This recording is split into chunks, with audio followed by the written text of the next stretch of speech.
Man, here we go. Woo! Heartache, sadness, all kinds of terrible feelings here. Off coming off a week 9 loss to the Houston Texans in Houston on one of the most frustrating losses in the history. Well, not in the history of the Bucks because there's been a hell of a whole lot of those. But again, man, heartache, sadness, and loss coming off the trip to Houston, where the Tampa Bay Buccaneers, our Tampa Bay Buccaneers, let one slip again. This time to the tune of 39-37.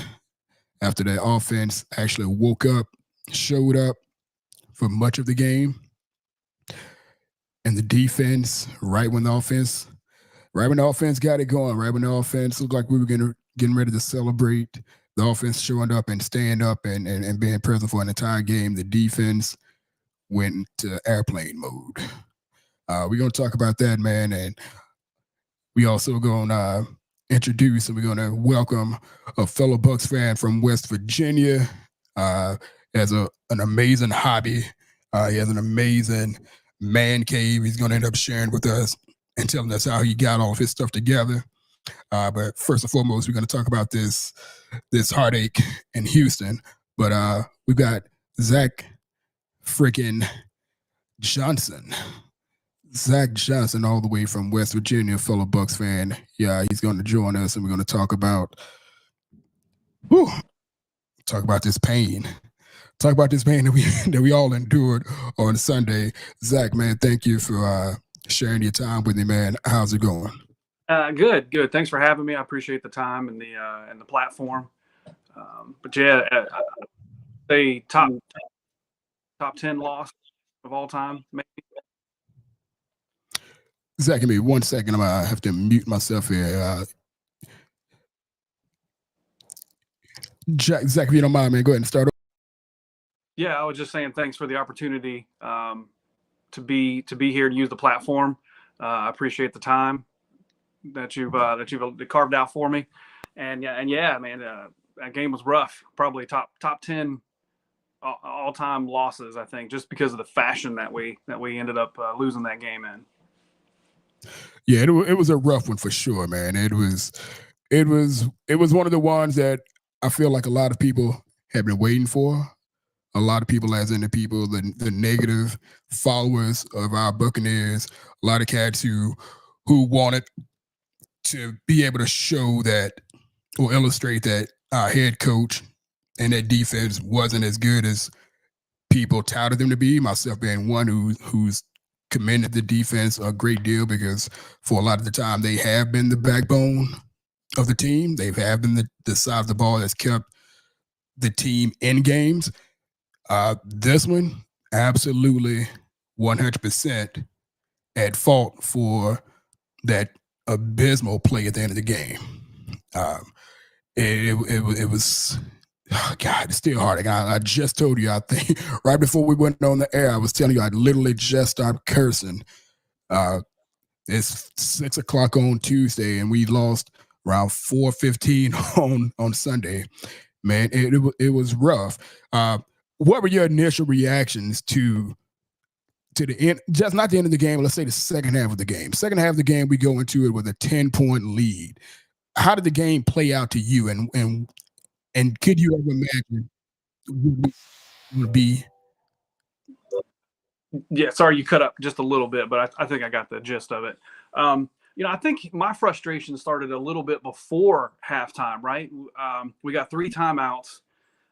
Houston has the ball. We got them into a 3rd and 14. I believe we sacked them on 2nd down, and didn't call the timeout. Let it go into the 2-minute warning, and then they convert that 3rd and 14, and it's just kind of like a microcosm of what the season has been, with not being aggressive at a times where we should be aggressive, and to really try to, kind of stick a knife in them and finish them off, so to speak, right? So we still go into the half, and we're up 10. We get the ball coming out. We push that lead to 13 on that first drive. I believe we kicked that field goal on that first drive coming out of the half. And then they get the ball, and in one play, right? That was the 75-yard touchdown was the very next play on that, right? In the third, I believe. And I think right when we didn't get a touchdown on that third quarter opening drive, I think the momentum kind of shifted right there. And then, once they got that touchdown, I probably suffer from what a lot of people call PTSD from Buccaneer football. I kind of felt like right then they had snatched that momentum back, and we just weren't going to be able to rebound. And we've seen that before, right? Like last year, Mike dropped that touchdown pass against Carolina, and then the first drive of the game, and it's like he even mentioned it in his press conference, like that kind of took the air out of us. So it feels like for whatever reason, when this team kind of hit that wall of adversity, they just don't have whatever it takes to kind of overcome that and put that in the rear view and move forward. So just frustrations and penalties. It seems like every time we got something good going, we get a penalty and we can't overcome it. Some of the good teams will get a holding call on first down and still be able to continue a drive. But for whatever reason, it's like we just shoot ourselves in the foot, and then we can't make overcome that in any way. Yeah, and to your point here, I mean, you're not the only one. There's a lot of fans out there who suffer from this Bucs PTSD. I want to be sensitive to people who actually have PTSD. However, this is kind of what happens. And I get it. I laugh at it, though. I do. I laugh at it. And sometimes it's actually frustrating to talk to fellow Bucs fans. I actually just witness other fellow Bucs fans who carry their mentality, because some of them take it to an extreme. Mm-hmm. Like some of them take it to an extreme where it's completely pessimistic no matter what, because of past happenings that don't have anything to do with the current team. And I mean, it is something to be cautious about when you say, hey, I've seen this before, or, like this is following the path I've seen before, and I hope they do better. Whereas a lot of other people be like, yeah, we've seen this before, throw their hands up and be like, yeah, it's all bad and it's going to be bad. And it's rough to watch a game that way, man, but I do get it. I do get it. Yeah, that's the most frustrating part about the game in total is the fact that the offense showed up for not the first time this year, but it's literally probably the second time. It's the first time since week 4. Right. First time since week 4 that the offense felt like it was a potent offense, like things could happen. A lot of that stuff that was happening prior to week 4 or up until week 4 was a big part of it was Baker Mayfield. Baker Mayfield had a damn good game this Sunday against the Texans.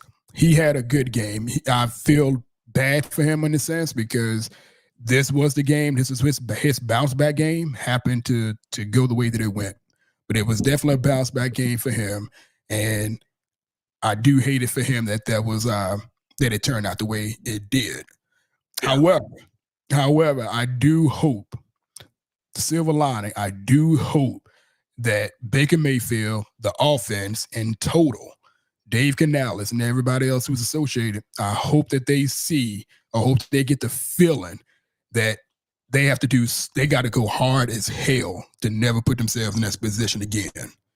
To not give away drives that should end in touchdowns and they turn into field goals and actually put a team away. Because we haven't seen that in so long. Right. For all the good the offense did, they still had some obstacles over.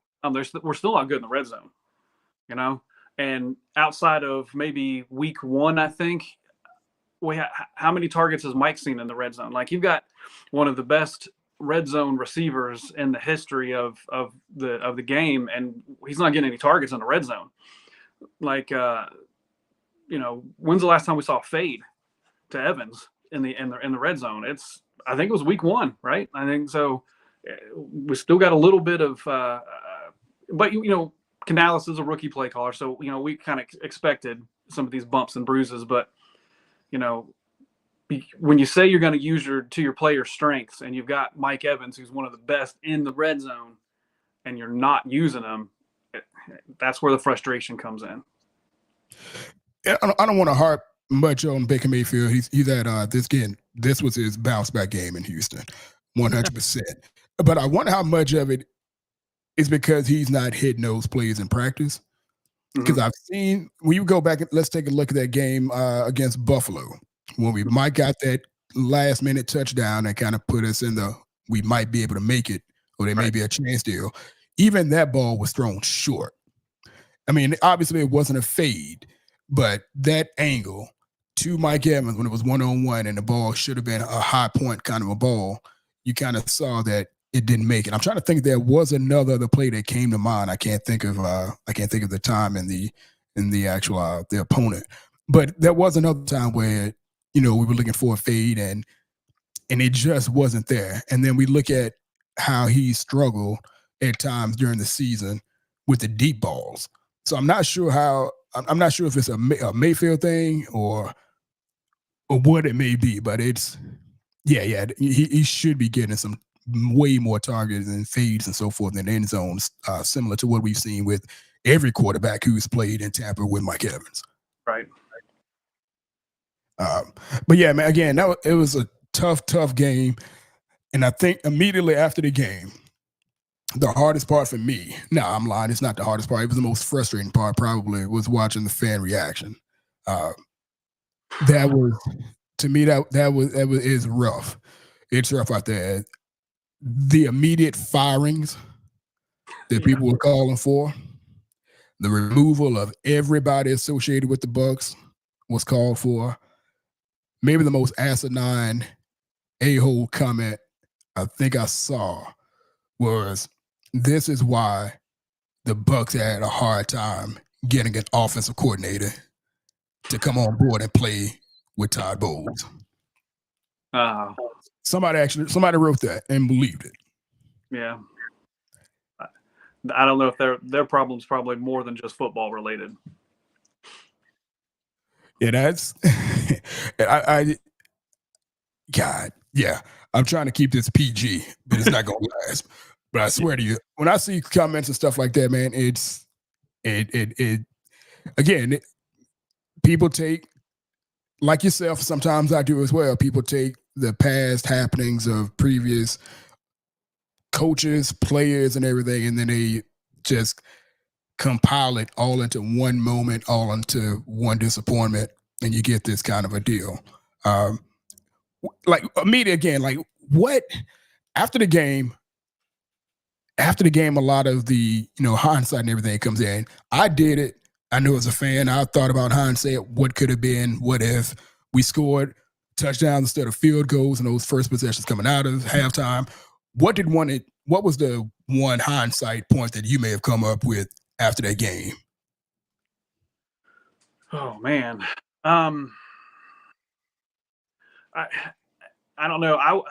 I think the thing that I wish I would have seen is in the last drive that Houston had, excluding the 10-second runoff, because that's a whole other issue. But I'm not a fan of prevent defenses in those situations. If you're going to let the quarterback sit back there and be comfortable, they're going to pick you apart. And he had picked us apart all game, especially in the second half. There were 20-yard completions. He was peppering them all over the field. So for us to not bring any pressure except for the 4 down linemen, and then when you sacrifice that to play coverage, and then the guys are so open that are catching the ball and able to get out of bounds. So I would rather bring the pressure and get beat that way than to play soft and let them, move the ball down the field. So that I would say is probably the thing that I wish we could have done differently in that game. Yeah, you're not alone, man. In fact, that's a lot of people's issue with the Bucs defense in its entirety. Like, not just this season, last season, the previous season. There are folks who absolutely loathe the notion, the philosophy of zone coverage, not just prevent, any kind of zone. They just absolutely loathe it. When truth of the matter is, playing in zone defenses, no matter what the coverage is, cover 1, cover 2, man press, cover 3 with some man or what have you, like all of that stuff has helped the Bucks when the offense hasn't been able to score, or when we've tried to slow teams down. Like, that's all happening. In the case of the last possession with us in Houston, the zone was working. It was working until number 27, McCollum, got greedy. I think it was the fifth play. And we ran the similar zone, and they ran a similar offense, the same pass play. Like, it felt like they were running the same play offensively. But what happened in my eyes, and if you go back and look at that sequence, I think it was the fifth play where the fifth play when C.J. Stroud hit old boy in the left side of the field, and he got that big gain. The play before that, same scenario, same offensive look. That receiver went to the middle of the field. I think actually it was 3 times straight. He went to the middle of the field, and that zone was working because we only allowed the dump off, and then but the previous pass, it went to the middle of the field. McCollum felt like he thought that ball was going to go back to the middle of the field, so he didn't drop back as far, and that's how the guy got behind him. And I was pissed. Like, I saw it, I'm like, mother, I just lost it. But yeah, if you go back and look at that sequence, the zone felt like it was doing what it was supposed to do. They were getting them inside the lines. Either it's going to be right in the middle of the field, or it's going to be the sideline. And McCollum played it perfectly 3 out of the 4 times. That 4th time, it fucked us. And I was like, this wall behind me, I literally stood up and I almost punched a hole through the wall. But yeah, you're not alone. A lot of people hated that coverage.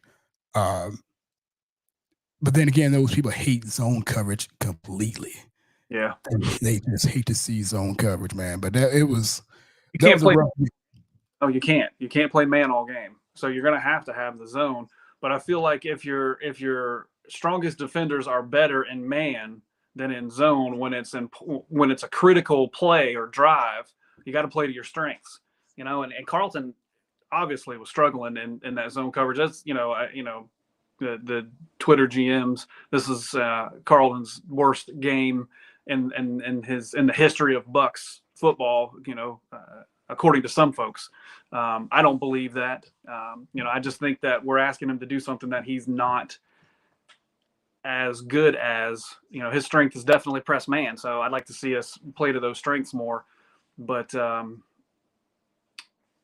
gonna have blown coverages, blown assignments. It just seems like it's been extremely frequent this season, and the worst possible times. Yeah. Obviously, the continuously long and routine busts on these 3rd and longs are killing. And a lot of times too, the busts that are happening, they're happening with the relative new guys, the Ryan Neals, the CJ McCollums, and even our young guy Izzy, who started the season off real hot. You're seeing that a lot with those cats. As far as the man coverage, this is something I had to. I had to offer this information to some other fans too. As far as man coverage goes, I know that man coverage is largely determined by how much pressure we can get up front. So far, in week 9, we've only seen our 2 best pass rushers on the defensive line, Vita Vea and the young Kalijah Kancey. That's their 4th time playing together. The first game was Minnesota, and Kansas didn't even play the entire game. So we haven't gotten enough pressure just off of our down linemen, which we only have 3. When people talk about the Bucks linemen, they think about front 4. We have a front 3. We run a 3-4 defense. We have to bring pressure a vast majority of the time. And we have been doing that pretty well throughout the season. I think we had like 21 sacks or something like that. And I think that's like top half of the league. We're doing that with our 3-4 defense. So yeah, we've been running blitzes left and right because we haven't been able to get pressure. Hence, not being able to run man. And also, Bowles kind of explained that we don't run a lot of man because we only have two guys who can effectively run man all the time. So, it's a whole lot going into it. But that game, my God, that game put us in such a hole going forward for the rest of the season. We got about 3 weeks to have a turnaround. If we don't make it in 3 weeks, then it's going to be an issue. And in the next 3 weeks, we have enough, or we have the opportunity, best case scenario, be in a position to take over the NFC South again when we look at the schedule and all that. That'll be another talk for another time. Right now, man, I want to get into you and your story. You're like me. You're a long distance Bucks fan, and there's a lot of us out there, and a lot of us feel like we're probably some of the most hardcore of the Bucks fandom. Behind you, I see a whole bunch of jerseys. I've seen your man cave, and I've seen a little bit of your story online with a couple other podcasters around the net. Can you explain to me again how it is that you keep in contact and how you keep in tune with the Bucks, being that you're in West Virginia, and then how you got into your hobby of collecting jerseys, collecting memorabilia, and then making this hobby of yours such a passion? Yeah, definitely.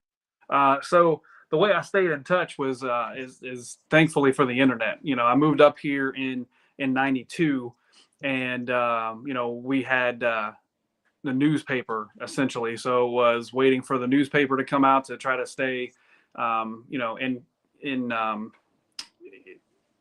contact with what's going on with the team and whatnot, and watching Sports Center and things of that nature. But as the the internet increased in its availability and functionality, different podcasts, first in the audio format and then in the video format, and social media makes it a lot easier to stay in touch with what's going on and kind of keeping your finger on the pulse of what's happening with the team being this far away. So there's several different groups or podcasts that I follow and am a part of, and doing some traveling with some groups from those podcasts to other destinations.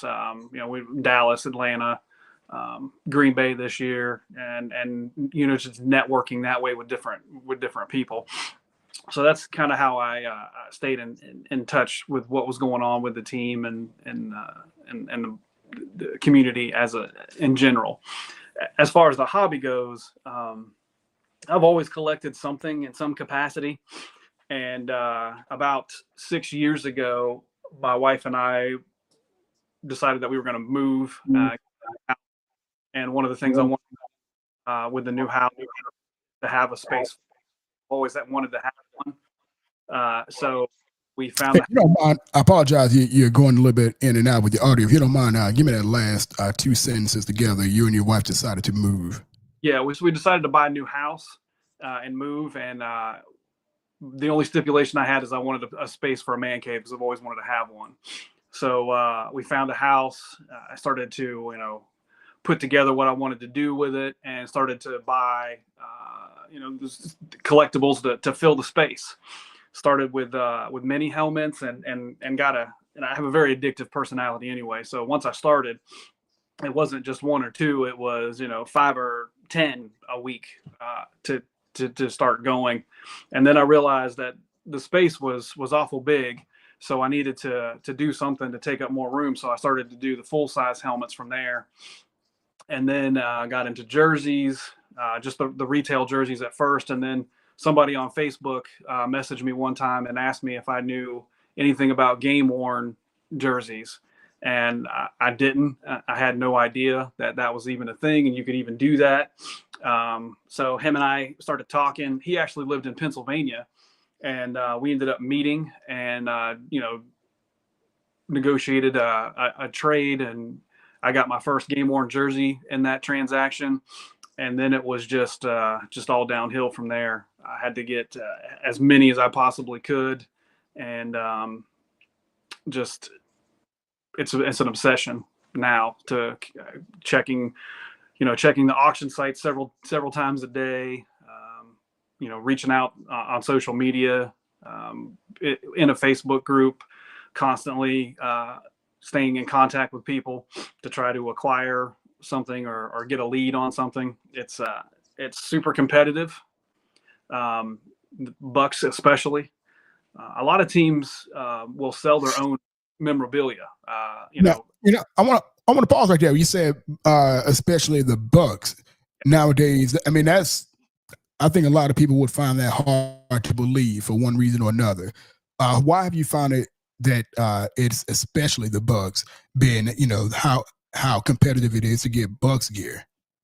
Well, if a player keeps a jersey, I believe the majority of teams charge that player for the jersey. A lot of people don't know that, right? So they're paying for their own jersey. So if they do a jersey swap at the end of the game, they got to pay for that jersey. So the only way typically a jersey gets out is if the player swaps it or gives it to somebody, and then that person decides to sell it, or whatever reason. NFL Auctions has a website, and they get jerseys from the team, but the team has to give them to that auction site for to be auctioned. The Bucks had a situation internally where they made a decision to not let any of their jerseys out of the building unless a player purchased it, or they were making a small donation to NFL Auctions. Some teams, the Seahawks for one, will do what's called like a yard sale, and they'll just have a big sale at the team store, and they'll sell all the jerseys that the players didn't want to keep, right? So you can go and buy a game-worn jersey and pay a couple $100 for it, and you have it. So if you go on eBay, there's a ton of Cowboys, Seahawks, Eagles, Browns. There's a bunch of those types of teams out there. The Bucks is not like that. You get a very small amount. It's a very small community for the Bucks jerseys as well. Until Brady brought a whole bunch of attention. That's a whole other point. But pre-Brady, they were not readily available, and they weren't overly expensive. When I first started, you could buy a game-worn jersey for $200-$300, which is less than what a retail authentic Nike jersey cost. After Brady, prices shifted dramatically to where the even like a third string offensive lineman, you're paying $1,000 for it.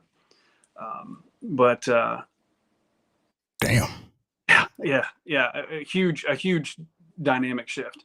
But just one other thing, like so last year, for example, the only group of Bucks jerseys that hit an auction site that wasn't either purchased directly from a player or a player gave to somebody was for the Damar Hamlin charity. They sent all the jerseys from the Atlanta game a good bit of the jerseys from that game to the NFL auction site for the proceeds to go to the Damar Hamlin charity. But outside of that, there wasn't any Bucks that reached an auction site that wasn't from an independent collector.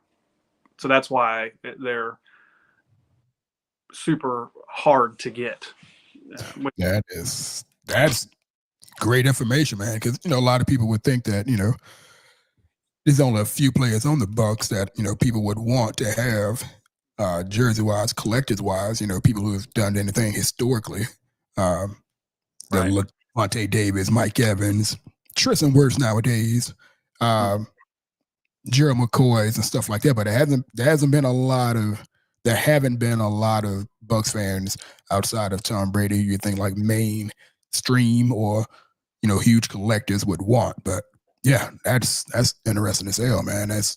That is crazy. Who has been? I know you're talking about game-worn jerseys. What is your process as far as like getting game-worn jerseys? Like, what's the process or a big tip that you've learned in your gatherings as far as coming across those jerseys? You gotta hustle. You gotta be driven to go find them, because once one pops up, especially for the Bucks, like I said, there's a small community, but they're diligent. So once one pops up, everybody's like antenna goes up. So like for eBay, I've got like the alerts turned on for certain keywords. So I get 20, 30 emails a day from eBay anytime somebody posts something that has one of those keywords in it, so I can go check and see if it's something that I'm interested in. There's Facebook groups, and it's a lot of networking. There's probably 10, 15 main collectors in the Bucks community. So it's just staying in contact with them.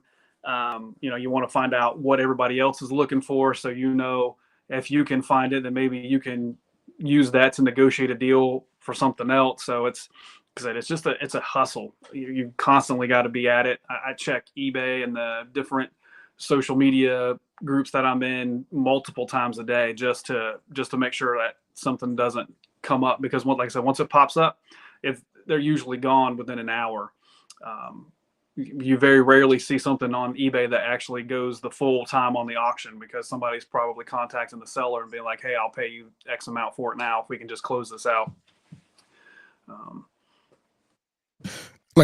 Okay, so yeah, it's rough, man. I'm because I've had to go through like certain auctions and stuff like that with eBay for like hard to find video equipment, and so I know how it can be, and I know how people who know the value or how hard it is to get certain pieces of equipment and everything. I know the links to go to in order to get those, including the bots and all the stuff, the automated systems that just basically cut people off. What has been like the hardest jersey that you've actually wanted? Like a jersey that you were like, I have to have it. Like, what was that jersey, and what was the process of you getting it? Oh man, I don't even know. There's one that I haven't gotten. I haven't gotten an Evans. I've had a couple of team issued, and that's another thing. You gotta know the differences in the jersey, right? So and the terminology.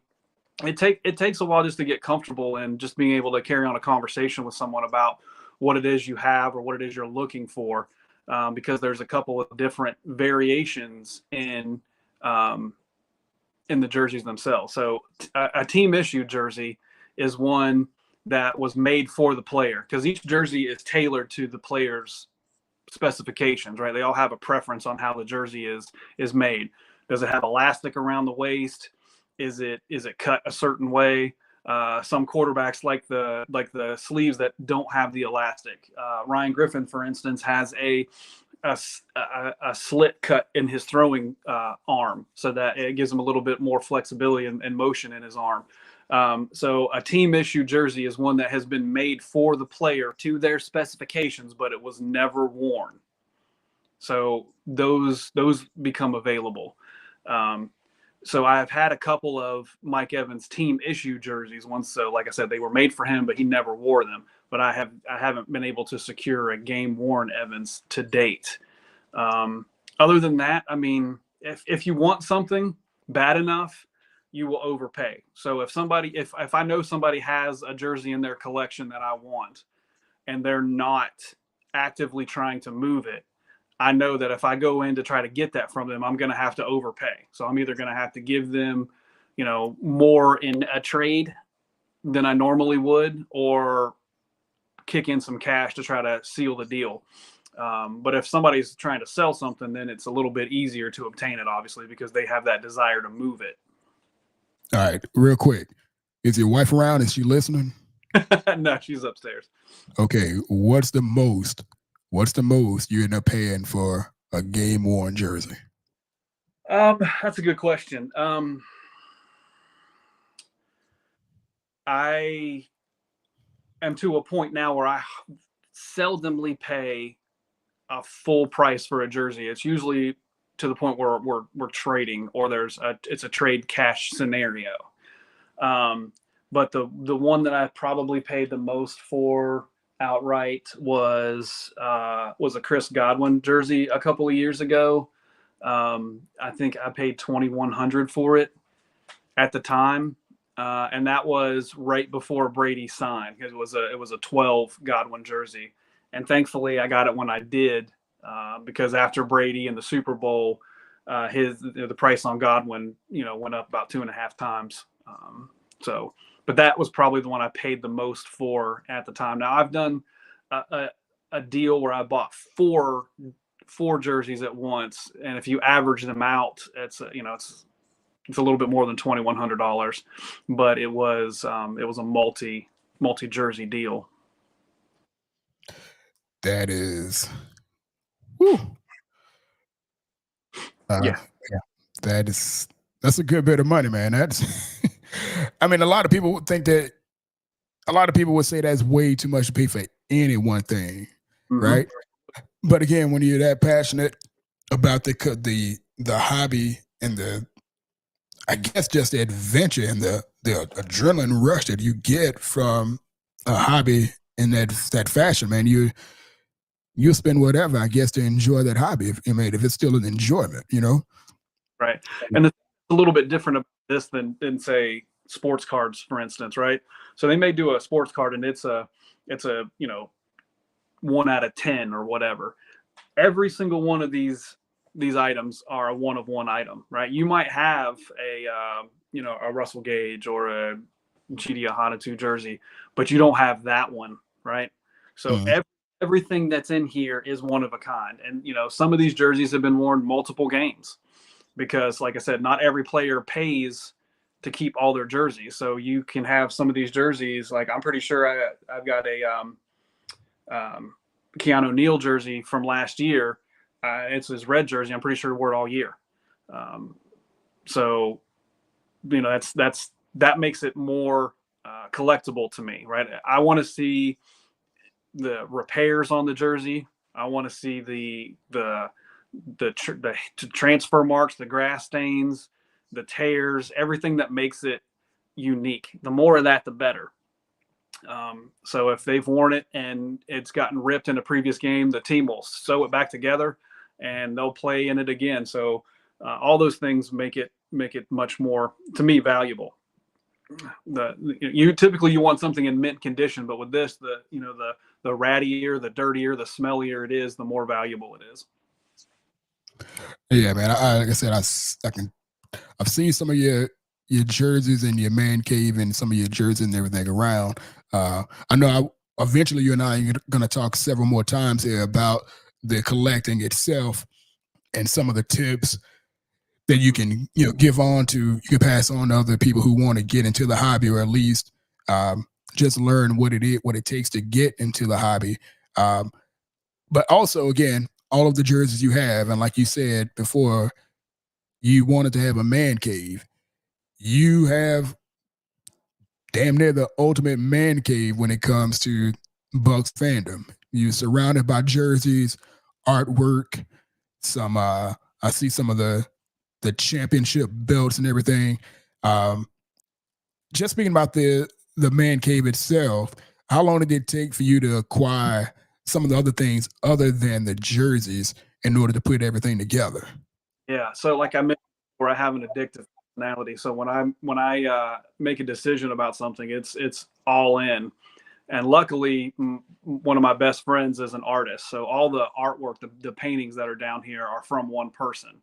And I'll just text him a picture and be like, "Hey, I need this, and I want it in this size," and he'll get it done for me.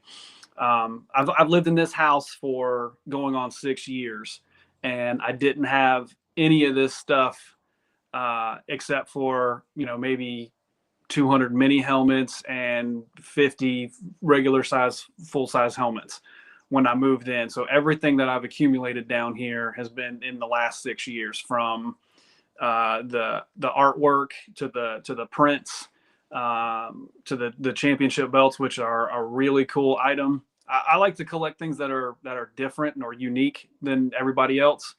So the belts are something that I kind of got into, and I work with a guy that makes them for me, and I kind of design them, and then he puts it together, and then I've been able to get a couple of them signed.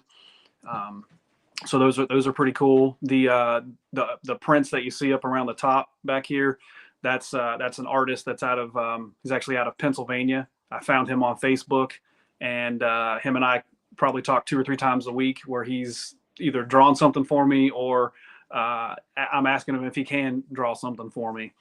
I got the Lombardi trophies, the replicas. Those are pretty cool. The championship wine bottles. I don't know if I didn't even know that they did those, but I found those and bought those. Those are really nice. But like I said, it's just about finding what you like and collecting it, and not, not just trying to find something or put something together that's like everybody else. It's man. Like I said, I'm looking at some of your stuff and I'm like, damn, that's that's super super crazy. I mean, again, it's an expensive hobby. You got to be passionate about it to find a lot of this stuff. You said you had a guy who does artwork. I think I've seen some of the artwork that you have there. I've seen a little bit of it on Facebook from that one artist. Um, how did you end up? Did you end up meeting him through one of the Bucks groups you're in, or is he a personal friend that you met in life? Well, the guy that does like drawings up over there, he's just I just found him on Facebook one day, and he does like all kinds of team, does commission work. His name's Brandon Beach, and I just reached out to him and started buying from him. And I can't remember. I think I bought I bought 4 of them from him. And the funny thing is I did my negotiation with him while I was at Disney on vacation with my family. My wife yelled at me multiple times for being on my phone. I was like in the middle of a barter session, because I'm also, if you've collected anything for a long period of time, you do not like to pay whatever the price is listed as on the item that you're buying. So I'm in hot negotiation with him on trying to talk him down on his price a little bit. So I bought, I think 4 at first, and they came in, and I was like, these are really nice. I really like them. And I started hanging them up. And then, I don't like free space. Like, I don't like empty space. And ever since COVID, I work from home. So I work down here in the basement. So I spent a ridiculous amount of money in that time period, because I would look around and be like, well, I can fill that space. And if I move this here, I can buy something and fill it here. So I'm trying to go all the way around the top of the room down here with Brandon's artwork. So I have every single Bucks piece that he's drawn. And he's currently working on a couple pieces for me right now. Now you mentioned the whole bartering part of the hobby. Right. Now a lot of that would probably turn a lot of people off, and it'll probably it'll freak people out. In your findings, I'm not sure if you have a comparison to make here, but have you found that bartering in the negotiating deals with your hobby, as far as like you try to compare it to scalpers when it comes to like tickets, is it something of that nature, or is it less cutthroat, less more about the hobby, less of the profit kind of a thing? It's both. I have a sales background, so the art of negotiation is something that I really enjoy. So the back and forth is just as much fun for me as it is obtaining the piece, right? So getting in that negotiation, and especially if it's a trade, right? Because it's really hard to put an equal value on 2 things in this particular hobby, because even if it's the same player from 2 different games, you're going to try to make yours sound way better than theirs, right? So maybe the player caught 12 balls in the jersey of yours and he only caught 8 in theirs. So now you're trying to spin that fact to make yours more valuable than theirs, right? But it's all in good fun, right? Like I said, it's a small community. We all know each other. We all have each other's cell phone numbers. We text each other. So it's, there's a lot of jerseys that I've had 4 or 5 times, because I've traded them to somebody and then gotten them back and then traded it again and gotten it back, right? So it's like a revolving door, so to speak. But you can't ever be afraid to ask, right? You never know what the answer is going to be if you don't ask, right? So even on eBay, if somebody has something on for sale at a certain price, I never pay that price. I always, like, even if they don't have the or best offer on there, I'll message them and be like, hey, will you take this for it, right? The worst they can say is no, and then you pay full price. But I'd rather save, 20 bucks if I can, just by asking. Man, I'm still tripping over the 2100 for the jersey. But that's the most I've paid, but that's not the most I've sold one for. So, well, it hit me with that, because that's the other side of the story. That's also what I want to know. The ebbs and the flows of it. So if that's the highest you've paid, like, what's the most you've gotten? I had an opportunity to get a multi jersey deal, and to do so, I had to sell something that I had, right, to pay for it. So I sold 2 jerseys that I paid $3,000 for. So that was the combined price for the 2 that I bought, and I sold them for 10. But then I turned around and bought 4 jerseys out of that. So I put a little bit of money in my bank account and got those 4 jerseys. Wait, so in total, what is that? 40? Wait, go back. I'm sorry. Yeah, so I bought for 3, sold for 10, and then I used the money that I got out of the sale, and I bought 4 jerseys for $7,500 and put $2,500 in my bank account. Man, you flipping like you flipping houses, bro. That's constantly, and I'm very competitive. So if somebody gets something that I didn't even know was a thing, I'm going to message them and be like, hey, if you want to move that, let me know. We can start talking. And you just gotta, like I said, it's a hustle, right? You constantly got to hustle. But it's also comforting knowing that you kind of have an extra bank account just hanging up on the walls in your basement as well. Yeah. So, so with that being said, man, what do you think, or what would you say is like the hottest piece of Bucks memorabilia that you've come across? Be it in the highest in value, or the most highest in value, as in most wanted. And if you tried to flip it, or if you wanted to sell this one piece of memorabilia or couple pieces of memorabilia, what do you think you'd be able to get for them at the highest? Oh, the highest piece of Bucks memorabilia that I have ever seen was a couple of Brady's hit the market, and I think they sold for over 200,000. I know that some Gronkowskis have sold for like 50,000. Those are the biggest ones. Right now, currently, Evans is the most expensive Bucks player that there is. I think the last few that have sold have been like 10, 13, 17,000. But with Brady in the Super Bowl, prices really, really went up. Mike's jerseys are also a lot harder to get now because he almost always jersey swaps with somebody after the game. So they're getting harder and harder to find. But those are the most expensive pieces. Jalen Darden's Super Bowl helmet was sold after the Super Bowl. I know that the guy that has it, he could, get, $10K for that. Easy. Super Bowl is like, I want something that was on the field. I have a Super Bowl issued towel, but it never hit the field.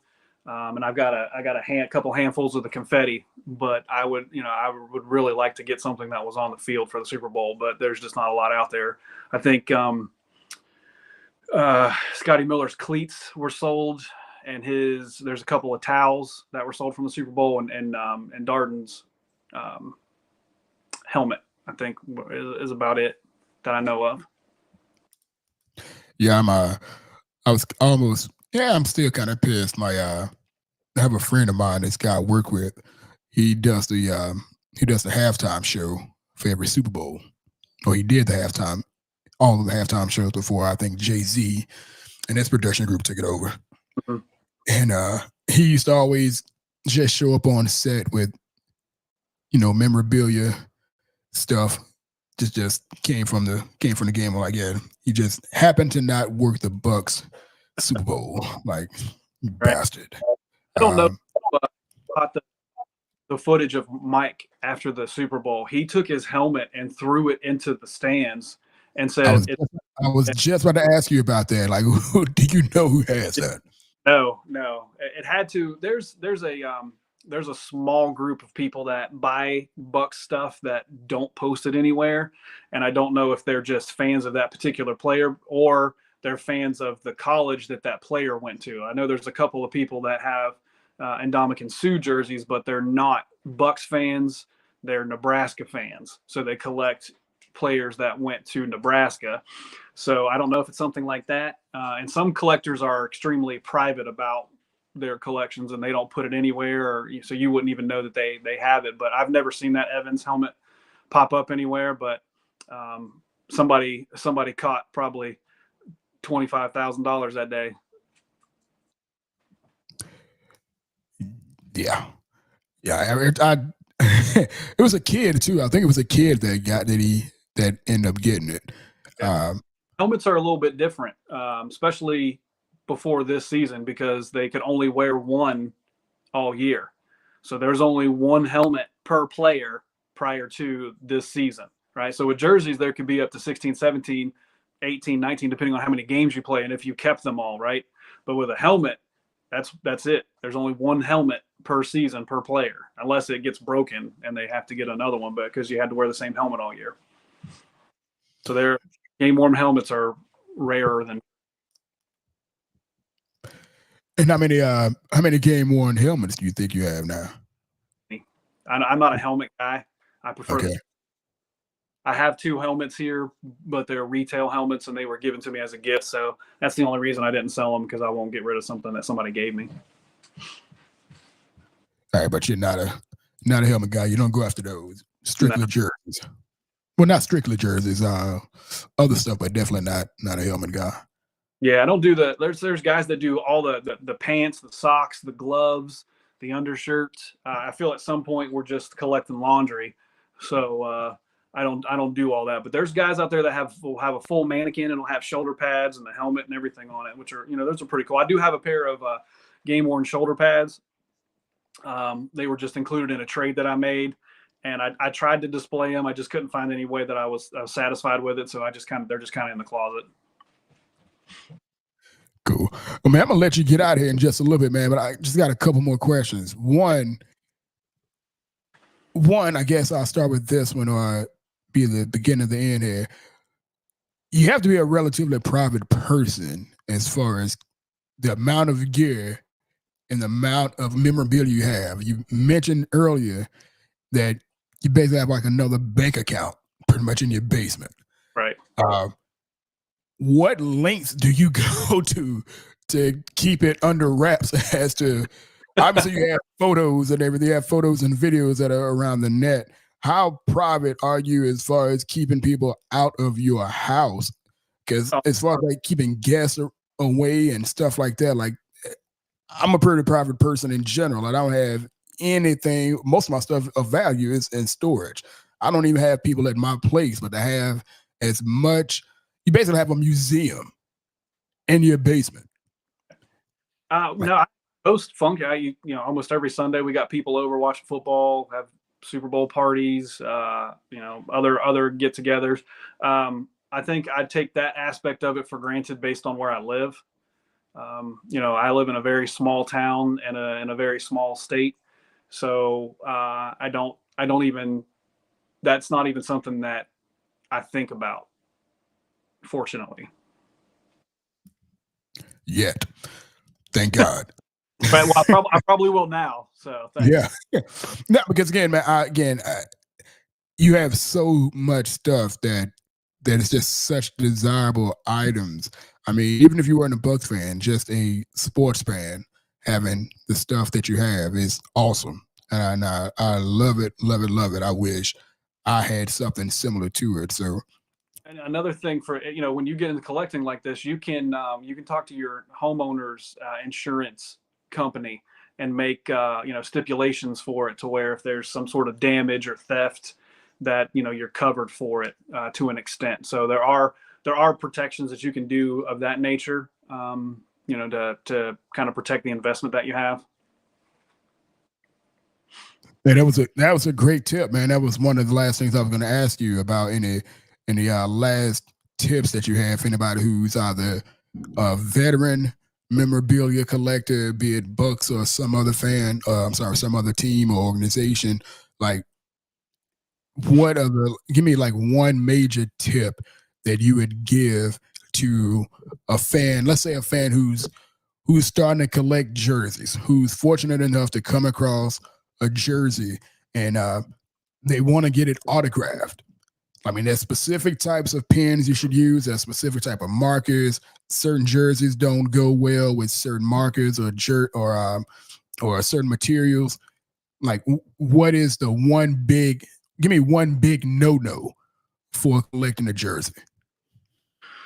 Oh, well, it might be preference. Like I don't like to get a game worn jersey signed. I want it to be the exact way that it came off the field. So I'm not a big proponent of them to be signed. I do have some that are signed, but they were that way when I got them. So so there's that. But be mindful of the colors, right? So if it's a Bucks jersey, for instance, and it's a red number, don't get that signed in black. It's not going to show up very well, right? You want to go with a silver paint pen for a red number on a jersey.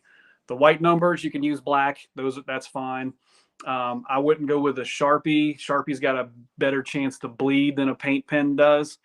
I'm a big proponent of the paint pens. I think they look nicer on an item. Same with a helmet. With the pewter helmets, you want to go with a white or a chrome paint pen. I have a friend that uses orange paint pens on the pewter helmets, and that looks nice. But really think about what color the item is and how the autograph's going to look on it once you get it. So that way you don't pay $300 for a helmet and then you get the autograph on it and it doesn't look good, right? Because this hobby is all about the visual allure of it. So if it doesn't look good, you've kind of wasted the money and the effort to get the item and to get it signed for display. Another piece that most people don't think about when they're collecting is cases are expensive. All the cases that you see behind me, those are, and I went on the cheap side because I have so many. Those are $80 a piece, right? So that's a tremendous expenditure on top of what you're already paying for the item. And I have some of the bigger cases. I think you've shown some of the pictures. Those are like almost $200 a piece. So same thing with your helmets. The helmet cases are anywhere from $50 to $80 a piece. So collect within your budget and kind of be smart with your money and your decisions, because it's really easy to start chasing the dragon, and the next thing you know, you're opening credit cards and writing checks that you really can't cash. So be mindful of your budget, collect within your budget, and make smart decisions with your choices on what to get, what color to get something signed in so that it looks good when you try to display it, because you're going to display the item, so you might as well make it look as nice as you possibly can. Man, that's a great tip on the markers. Because I tell you what, man, I tell you this one time, I'm not a collector of like autographs. Like, I just don't do it. Most of the time, because I end up working with a lot of players and a lot of talent, celebrities, or anything like that when I'm working on set. There's one story I have. I was working with Florida Gators legend Danny Warfield. Okay. Danny Warfield. And my guy that I work with, the same cat who does the Super Bowl every year, he does the halftime show for the Super Bowl. He's a big Gators fan. He asked me to get him Danny Warfield's autograph. He handed me one of those mini helmets.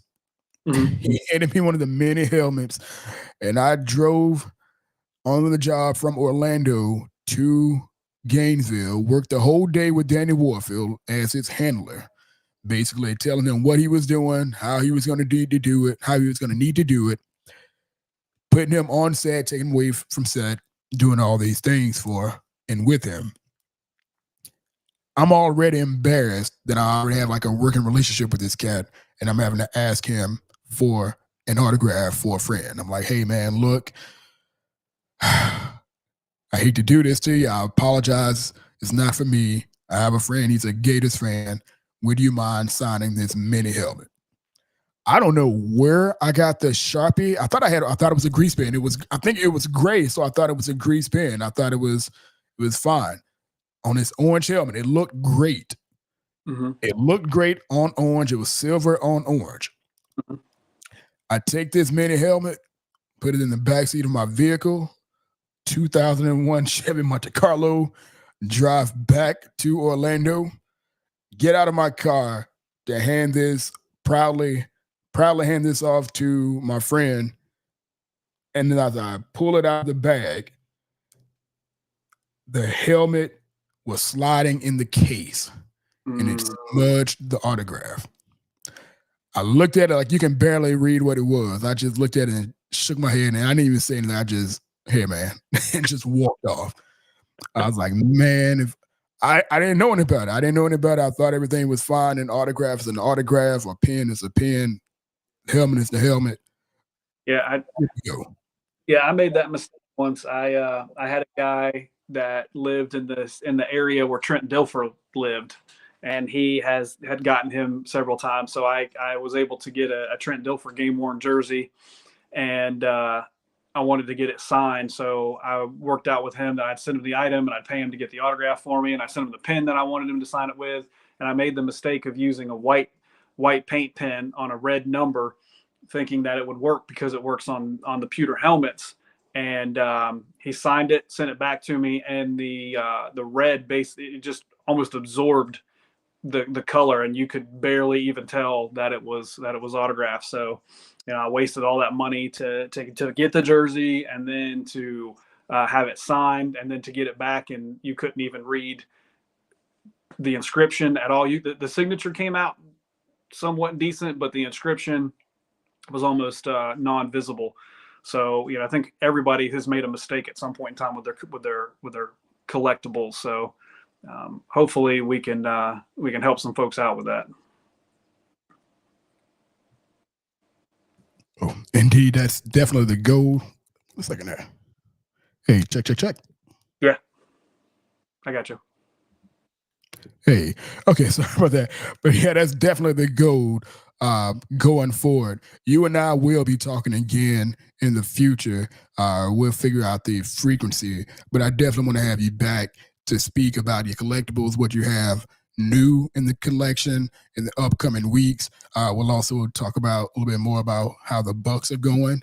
It all starts with this upcoming weekend against the Tennessee Titans at Raymond James. If we can get everything going, get a win there, it might be able to turn our season around just a little bit, at least give us some hope.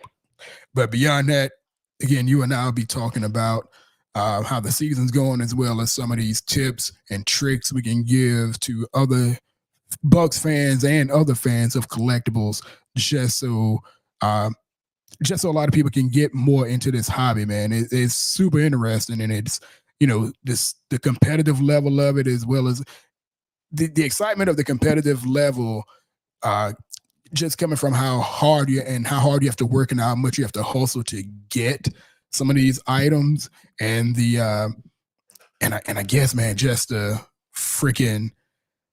relief after getting something that you absolutely want so badly, and working for it in the manner that you have to collect the items that you have. Like, I want to see and hear other people's stories about that. Yeah. It's super intriguing to me. Like, to me, it's just really intriguing from the money aspect of it, how much you invest the time and the money, and the end game of it. Mm-hmm. The end game, obviously, like you said, it's an addictive hobby, and a lot of Bucks fans are probably into it as well, and they probably want to hear your stories and other people's stories as well, and how to get better at it. So I'm definitely looking forward to speaking to you about it more. One thing that I've noticed, especially was it last year? I don't know. Leonard Fournette gave his jersey out to some people at the game. Did you ever see that on social? There were a couple of games where he took it off and gave it to somebody in the crowd. I don't know if he knew them or if they had some sort of a arrangement or whatnot.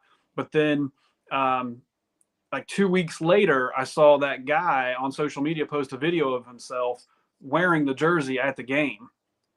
And I just don't know, like, maybe he's okay with wearing something like that, that has that type of value to it. But I I've seen that a couple of times where people will wear them to the games, and to me, that's just that's how you devalue these items, because if you would spill something on them, or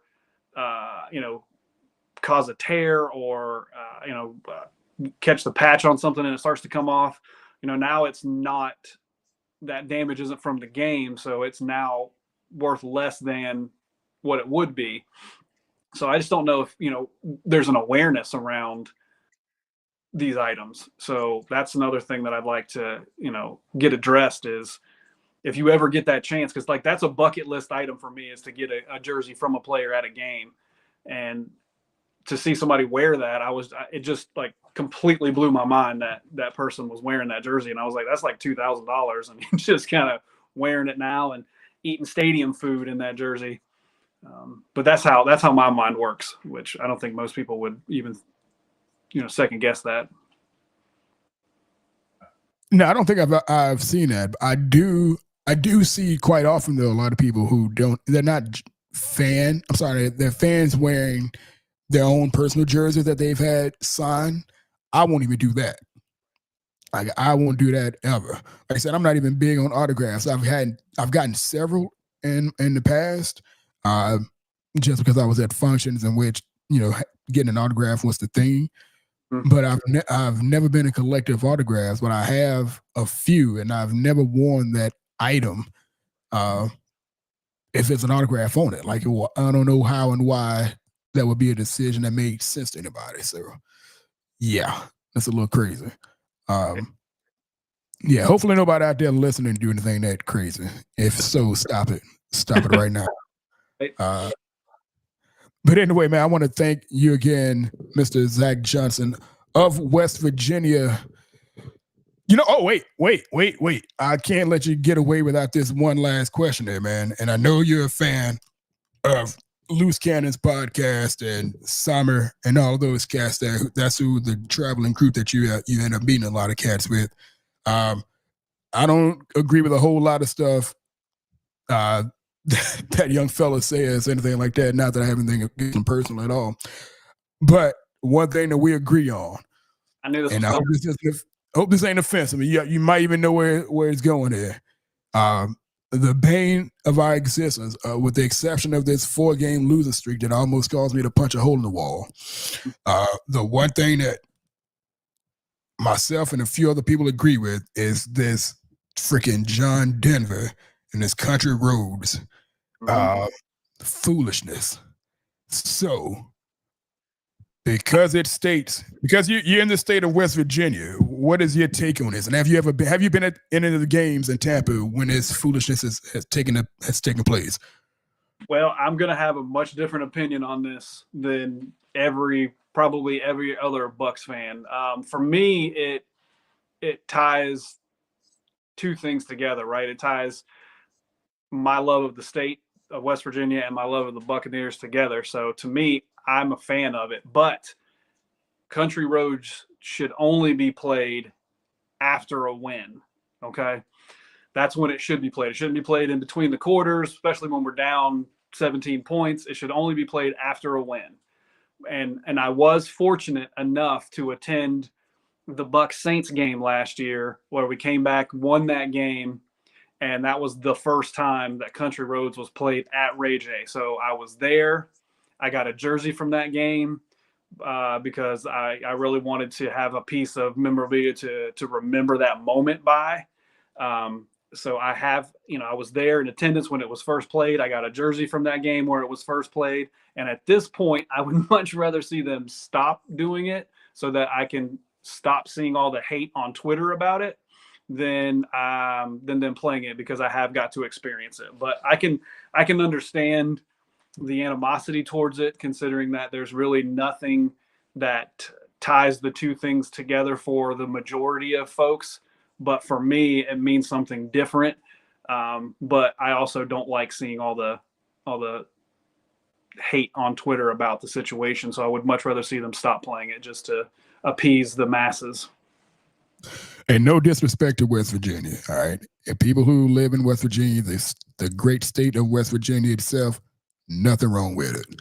However, playing a freaking celebratory song while we're in fucking pain while we're trying to win a game down by 18 points, man, it's just the worst. Just the absolute worst. It makes us feel like a joke.